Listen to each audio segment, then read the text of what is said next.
What if I told you the most valuable 30 minutes of your fishing day are the ones you spend watching everyone else pack up their gear?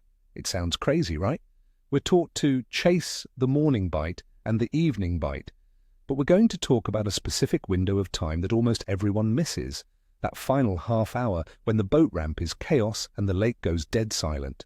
I promise you, by the end of this video, you'll understand the powerful biological triggers that turn this time into a feeding frenzy. There's a reason the bite suddenly turns on, and it's not just about the setting sun. So let me ask you this, and be honest in the comments, when was the last time you were the absolute last person to leave the water? Think about it. For generations, we've operated on a certain rhythm. You get up early for the morning bite. You take a break midday. Then you hit the water again for the evening bite, which most people figure is from about 5 p.m. until the sun starts to dip. It's a routine.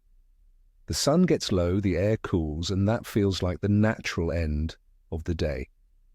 It's our psychological cue to pack it in, think about the drive home, and beat the rush at the ramp.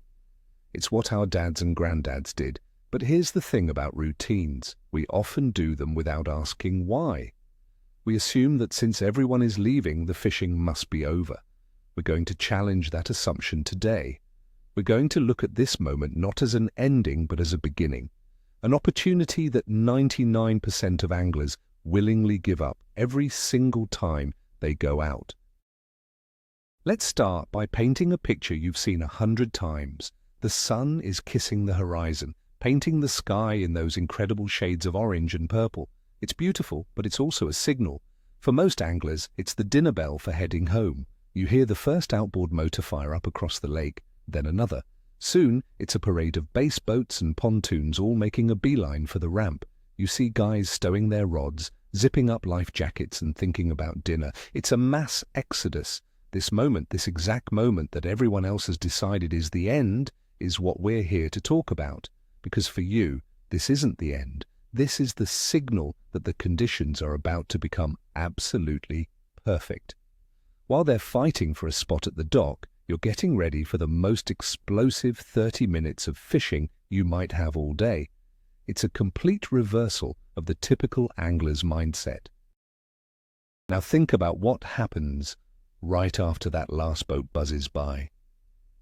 Silence. A profound, almost shocking silence settles over the water. The wakes from the boat parade flatten out until the lake is glass. The only sounds are the crickets starting up on the bank and the gentle lap of water against your hull. This isn't just a peaceful moment, it's a critical environmental shift. For hours, the lake has been a noisy, chaotic place with engines, rattling tackle boxes, and splashing lures. Fish, especially pressured fish, become wary and cautious in that environment. They hold tight to cover, they get lockjaw. But when that noise and chaos suddenly vanish, the entire ecosystem takes a collective breath. The natural world resets itself. For predator fish, this sudden quiet is a green light. It signals that the danger has passed and it's safe to come out and hunt. Let's dig into that idea of pressure. We often think of pressure as fishing pressure over a season. But let's think about it on the scale of a single day. The first type of pressure to disappear is human pressure. Every trolling motor whining, every depth finder pinging, every lure smacking the water is an unnatural disturbance. Fish feel these vibrations and hear these sounds. It keeps them on edge. When all of that stops, it's like a weight is lifted from the lake. The fish that were hunkered down in deep brush piles or under docks feel a newfound sense of security. They become bolder, they're more willing to leave their cover and roam in search of a meal. You are now fishing in a completely different environment than you were just 30 minutes prior, even if you haven't moved a single inch. You have the water all to yourself, and the fish know it. There's another kind of pressure we need to talk about, and this one is an old friend to any serious angler: barometric pressure. As the sun sets, the air temperature drops. This cooling often causes a slight but significant dip in the barometric pressure. It might not be a massive storm front drop, but it's enough. Anglers have known for centuries that falling pressure is a major feeding trigger. It's like a dinner bell that goes off in a fish's brain. So, at the exact same time the human pressure is vanishing, the atmospheric pressure is often starting to fall. You now have two powerful triggers happening simultaneously. This 1-2 punch is what turns a slow afternoon into a frantic, last light bite. It's not magic, it's science. And you can use this predictable daily event to your advantage by simply being on the water when it happens. Now let's talk about the most obvious change, the light. We call it the magic hour in photography for a reason, and it's just as magical for fishing. Predator fish like bass, walleye, and big trout have eyes that are built for low light conditions.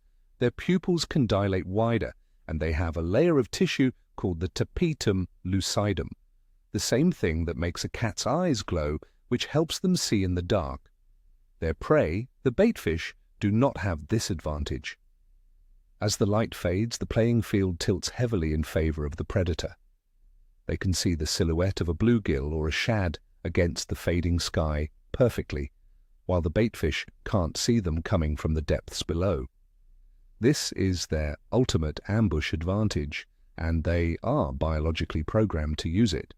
When you're fishing during this transition, you are presenting a lure at the exact moment the fish have the biggest possible advantage over their prey. This brings us to a common mistake in thinking. It's the idea that if the fishing was tough all afternoon, it's just a bad day and it's time to go home. We've all been there. You've thrown everything in your tackle box from 4 p.m. to 6:30 p.m. and gotten nothing. It's easy to get discouraged and assume the fish just aren't biting, but you cannot judge the last 30 minutes of daylight by the 3 hours that came before it.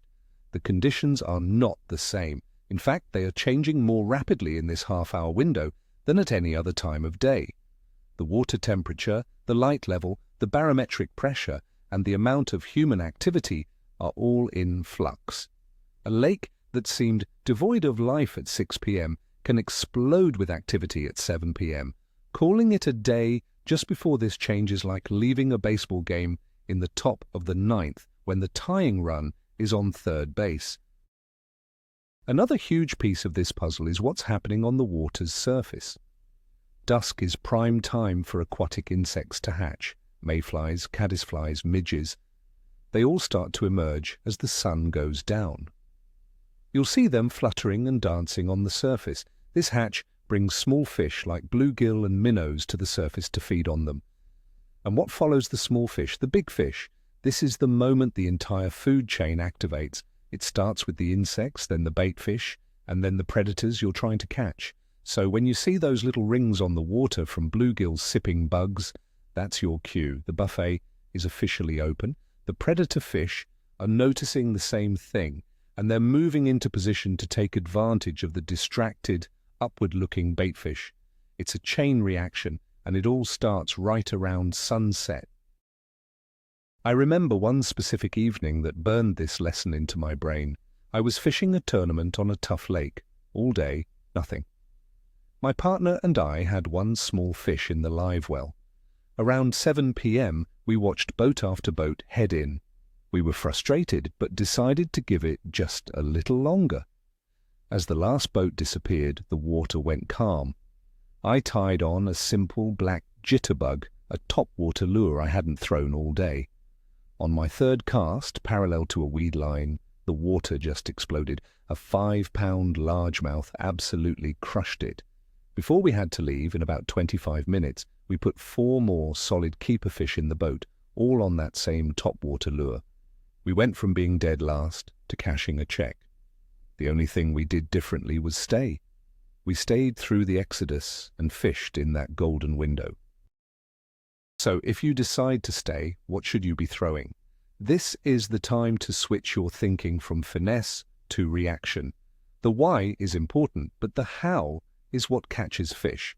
This is prime time for topwater lures, poppers, walking baits, buzzbaits, and frogs. The fish are looking up, and the silhouette against the twilight sky is irresistible. If the topwater bite isn't on, think about lures that create a lot of vibration and thump. A dark-colored spinnerbait with a big Colorado blade, a vibrating jig or chatterbait in black and blue. You want something the fish can feel with their lateral line as much as see with their eyes. Don't be afraid to go a little bigger with your lure profile too. You're trying to imitate a confident meal in a low-light environment. This is not the time for tiny, subtle presentations. Let's focus more on that sound factor. In the middle of the day, with boats everywhere, the effectiveness of a noisy lure can be diminished. There's just too much background noise. But in the dead quiet of dusk, sound becomes a powerful attractant. The bloop of a popper, the plop of a jitterbug, or the clack of a buzzbait hitting a piece of cover can be heard by a fish from a remarkable distance. They'll come to investigate that sound. You are the only thing disturbing the peace, so your lure becomes the center of attention. This is why it's critical to work these baits with confidence. Make some noise. Let the fish know you are there. That consistent rhythmic sound can trigger an aggressive, territorial strike from a fish that might have ignored a silent plastic worm just an hour earlier. This is also the time to completely rethink your spots. That main lake point that produced nothing all day? It might be the hottest spot on the lake right now. Fish use the cover of darkness to move. Bass that were buried in the thickest, deepest part of a laydown tree will now roam the edges. Walleye that was sitting in 30 feet of water on a deep rock pile will slide up onto a 10-foot deep gravel flat to feed. It's a major migration. Don't stay married to the spots where you thought the fish should have been at 2 o'clock in the afternoon. Think about where the bait fish are going. They're moving shallow. They're relating to weeds, docks, and rocky banks. The predators are right behind them. This is the time to fish the shallows, even if they seemed like a dead zone just an hour before sunset. Let's double-click on that idea of the forage fish movement. Rule number 1 of fishing is find the bait, find the fish. And at dusk, the bait is on the move. Schools of shad, which were suspended deep in the water column during the heat of the day, will rise up and move towards the bank. Bluegill and other sunfish, which were hiding under docks and in thick weeds, will come out to feed on insects. This mass movement of the food source is the single biggest reason the predators get active. They are opportunistic. They're not going to waste energy chasing down a single meal when they know a whole buffet is about to march right past them. If you can position yourself along these migration routes, points leading into shallow coves, the edges of weed beds, or the mouths of creeks, you are putting yourself right in the middle of the dinner rush. Now we have to talk about the practical side of this, safety. There's a reason many people head in before dark, and it's a good one. It can be dangerous if you're not prepared. Before you ever decide to stay late, you must ensure your boat's navigation lights are working perfectly. Not maybe, but perfectly. You should have a powerful, hands-free headlamp. You need to have your gear organized so you're not tripping over things in the dark. And most importantly, you must be 100% confident in your ability to navigate back to the boat ramp in low light or complete darkness. If you're on a new lake full of submerged stumps, this is not the time to experiment. Safety must always be your first priority, but if you are prepared, the rewards are well worth it. Proper preparation eliminates the risk and lets you focus on the fishing. We also need to address the psychological barrier. Let's be honest, part of the reason we leave is just habit and comfort. We're tired, we're hungry, we're thinking about the work we have to do tomorrow. There's a powerful social cue when you see every other boat heading for the ramp. It makes you feel like you should be doing the same thing. Am I the crazy one for staying out here? You might ask yourself. You have to consciously fight that urge. You have to treat these last 30 minutes as a planned part of your day, not as an afterthought. You have to tell yourself that this is the main event. It requires a mental shift from I'm packing up to I'm just getting started. Breaking that routine is the hardest part, but once you do it and experience the results, you'll never go back. Something else happens when you're the last one on the water. Your senses get sharper. With the noise gone, you start to observe things you would have missed otherwise. You'll hear the subtle slurp of a fish feeding in the lily pads 50 yards away. You'll see the V-wake of a cruising bass that you never would have noticed in the daytime chop. You become more connected to the environment. You're not just a visitor making a bunch of noise anymore. You're a quiet observer, a part of the natural rhythm of the lake at dusk. This heightened awareness makes you a better angler. You start to make casts based on what you actually see and hear, not just what your electronics are telling you. It's a more instinctual and often more rewarding way to fish. Let's apply this specifically to bass, since they're one of the most popular game fish. Both largemouth and smallmouth are classic ambush predators. Their body shape, their coloration, their explosive power, it's all designed for short, violent attacks from cover. And what is the best cover of all? The darkness. In low light, a bass doesn't need a thick weed bed to hide. The dim light itself provides the camouflage. This is why they feel so comfortable roaming shallow flats and cruising the outside edges of docks at dusk. They know they have the advantage. This is especially true for the bigger, smarter, older fish. They didn't get big by being reckless and feeding in bright sun with boats flying overhead. They got big by being patient and feeding when the odds are stacked in their favor. That time is the last 30 minutes of daylight. But this strategy isn't just for bass anglers. Think about other species. Walleye are famously known as low-light feeders. Their large, opaque eyes are specifically designed for gathering light in near-dark conditions. They spend their days in deep water, but as soon as that sun starts to set, they begin a predictable migration towards shallow feeding areas like gravel bars and weed lines. The walleye chop is famous, but the walleye calm at dusk is just as deadly. And what about crappie? They follow the same pattern, moving up in the water column and pushing schools of minnows against the surface as the light fades. If you target these species, staying that extra 30 minutes isn't just a good idea. It's often the difference between getting skunked and limiting out. Let's not forget about water temperature, especially during the hot summer months. All day, the sun has been beating down, and the surface temperature can be uncomfortably warm, even for warm water species. This pushes fish deep or into thick shade. But as the sun sets, the surface layer of water begins to cool. Even a drop of 1 or 2 degrees can make a huge difference.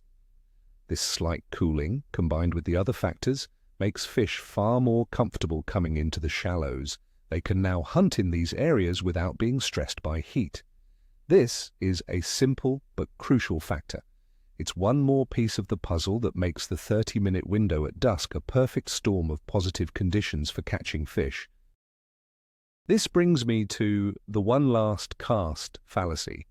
We all do it. We say, okay, one more cast, and then we make a half-hearted, rushed retrieve while we're thinking about putting the trolling motor up. That's the wrong mindset. The moment everyone else starts leaving should trigger a different thought. It's not time for one last cast. It's time for the first cast of the most important 30 minutes of the day. You should be retying your lure, taking a drink of water, and getting mentally focused. Treat it like the beginning of a new fishing trip. Every cast should be deliberate. Every retrieve should be focused. You're not just killing time. You are executing a specific strategy designed to intercept fish during their most active feeding period. Forget one last cast. Think 30 minutes of prime time. So here is my challenge to you. I'm not asking you to stay out for 3 extra hours and navigate home in the pitch black. I'm asking for 30 minutes. The next time you're on the water and you see that familiar parade of boats heading for the ramp, stay. Just stay. Set a timer on your phone for 30 minutes. Fish hard through that window. Pay attention to the changing conditions. Listen to the sounds of the lake. Throw a topwater plug or a vibrating jig. I want you to see for yourself what happens when you fish during the time that 99% of other anglers are busy trailering their boats.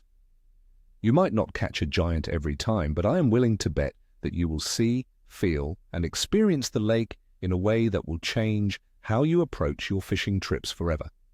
Put this theory to the test. So let's wrap this up.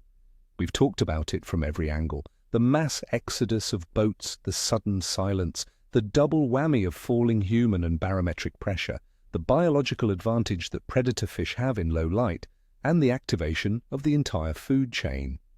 The big takeaway here, the Wodeta Poverot moment, is that the best time to fish might not be a time at all, but an event. It's the event of everyone else leaving the water. You are not just fishing at sunset, you are fishing in the unique, highly predictable vacuum that's created right after the daily human intrusion stops. This changes everything. It means your entire trip could be planned around being in the perfect spot, ready to go for that final 30-minute window. It's a fundamental shift in strategy. Thank you so much for watching and for sticking with me. If this video made you rethink your packing up time, do me a favor and hit that subscribe button and ring the bell so you don't miss the next one. And of course, give this video a like if you found it helpful. Now I have a question for you. What's the best fish you've ever caught right at dusk, just as you were about to call it a day? Share your story in the comments below. I'd love to read them.